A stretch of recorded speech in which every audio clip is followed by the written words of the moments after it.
It can be grown in any state. The long roots penetrate and break the soil to leave it in perfect condition for the next year's crop. The dense shock of leaves, 8 to 12 feet above the ground, chokes out weeds. Hemp, this new crop can add immeasurably to American agriculture and industry. In the 1930s, innovations in farm machinery would have caused an industrial revolution when applied to hemp. This single resource could have created millions of new jobs generating thousands of quality products. Hemp, if not made illegal, would have brought America out of the Great Depression. William Randolph Hearst, Citizen Kane, and the Hearst Paper Manufacturing Division of Kimberly-Clark owned vast acreage of timberlands. The Hearst Company supplied most paper products. Paddy Hearst's grandfather, a destroyer of nature for his own personal profit, stood to lose billions because of hemp. In 1937, DuPont patented the processes to make plastics from oil and coal. DuPont's annual report urged stockholders to invest in its new petrochemical division.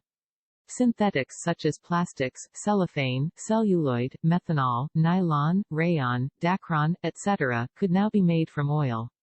Natural hemp industrialization would have ruined over 80% of DuPont's business. The conspiracy, a word give to those crazy enough to expose the truth. Andrew Mellon became Hoover's Secretary of the Treasury and DuPont's primary investor. He appointed his future nephew-in-law, Harry J. Anslinger, to head the Federal Bureau of Narcotics and Dangerous Drugs. Secret meetings were held by these financial tycoons. Anslinger, head of the Drug Commission for 31 years, promoted the idea that marijuana made users act extremely violent. In the 1950s, under the communist threat of McCarthyism, Anslinger now said the exact opposite. Marijuana will pacify you so much that soldiers would not want to fight. Today, our planet is in desperate trouble. Earth is suffocating as large tracts of rainforests disappear. Pollution, poisons and chemicals are killing people. These great problems could be reversed if we industrialized hemp.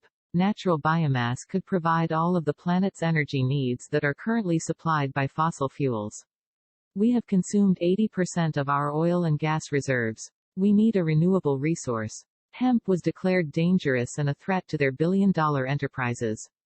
For their dynasties to remain intact, hemp had to go. These men took an obscure Mexican slang word, marijuana, and pushed it into the consciousness of America. In the 1930s, people were very naive, even to the point of ignorance. Much like today, the masses were like sheep waiting to be led by the few in power. They did not challenge authority. If the news was in print or on the radio, they believed it had to be true. They told their children, and their children grew up to be the parents of the baby boomers.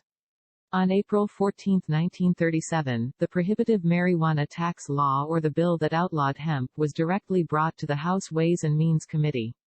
This committee is the only one that can introduce a bill to the House floor without it being debated by other committees. The chairman of the Ways and Means, Robert Dowden, was a DuPont supporter. He ensured that the bill would pass Congress. Dr. James Woodward, a physician and attorney, testified too late on behalf of the American Medical Association. He told the committee that the reason the AMA had not denounced the marijuana tax law sooner was that the association had just discovered that marijuana was hemp. Few people, at the time, realized that the deadly menace they had been reading about on Hearst's front pages was in fact passive hemp. The AMA understood cannabis to be a medicine found in numerous healing products sold over the last 100 years. In September of 1937, hemp became illegal. The most useful crop known became a drug, and our planet has been suffering ever since. Pensive Face Congress banned hemp because it was said to be the most violence-causing drug known.